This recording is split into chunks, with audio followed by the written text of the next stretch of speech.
दान देने से धन नहीं घटता है, दान देने से धन बढ़ता है। कपड़ा में साबुन लगाइए, कपड़ा का मैल साफ, कपड़ा में चमक आ जाता है। धन कमाइए, धन थोड़ा थोड़ा दान करते रहिए तो धन की रक्षा होगा, धन सुरक्षित रहेगा। धन की 3 गति होती है, दान, भोग, विनाश। यदि आप दान करते हैं तो धन स्थिर रहेगा। यदि दान का भोग करते हैं, भोग मतलब बढ़िया बढ़िया कपड़ा, बढ़िया बढ़िया भोजन, बढ़िया बढ़िया घर, इसी को भोग करते हैं। ये तीनों का आपने भोग लिया तो समझो आप सार्थक हैं, धन कमाए हैं आप, भोगने का भी अधिकारी आप हैं। जो न दान करता है न भोग करता है, वह धन का तीसरी गति होता है। वो क्या है? विनाश। सुन लीजिए ठीक से, जो न दान करता है न भोग करता है, तीसरी गति विनाश, वह धन का विनाश हो जाता है। इसलिए धन कमाइए, धनवान बनिए, विद्या कमाइए, विद्वान बनिए, लेकिन सदुपयोग कीजिए।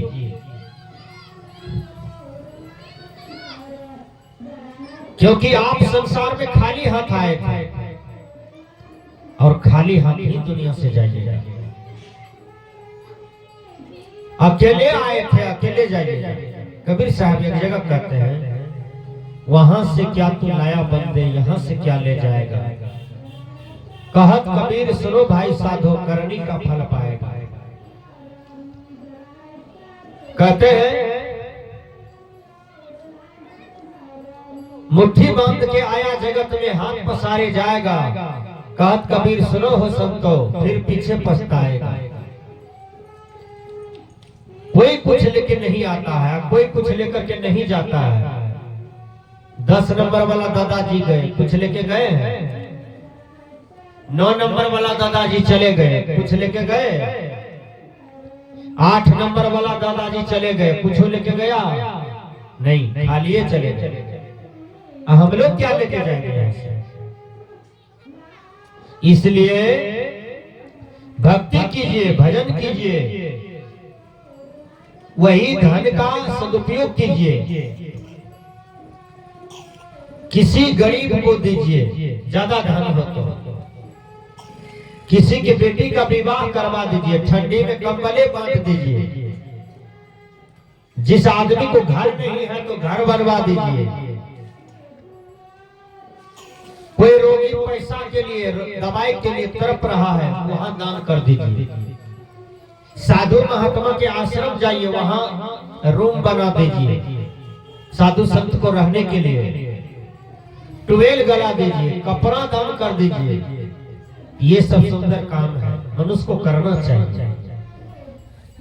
एक जगह मैं सत्संग किया, घर वाले 5 मीटर कपड़ा ला के दिया, कुछ रुपया दिया, कहा बाबा दान में लीजिए।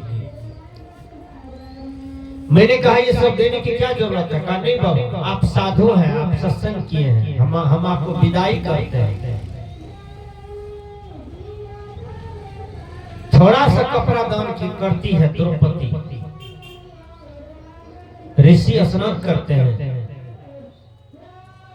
उसका नंगोटी गिर गया, द्रौपदी घाट पर थी, द्रौपदी साड़ी चीर करके नंगोटी दे दी। महात्मा जी नंगोटी पहन करके आए और द्रौपदी के कपार पर दोनों हाथ रख दिए, कहा लो तुम सब दिन कपड़ा से ढके रहोगे, तुम्हारे देह पर सब दिन कपड़ा रहेगा। जब जुआ में द्रौपदी को हार गया पांचों भाई, दुशासन बीच सभा में द्रौपदी को खींच के लाया, साया साड़ी ब्रज भार करके इज्जत उगारना चाहता है, लेकिन द्रौपदी चिल्लाती है, कोई काम नहीं दिया। द्रौपदी को महात्मा बोले थे कि जब संकट आएगा तो गुरु मंत्र का उच्चारण करना, ये मंत्र ले लो।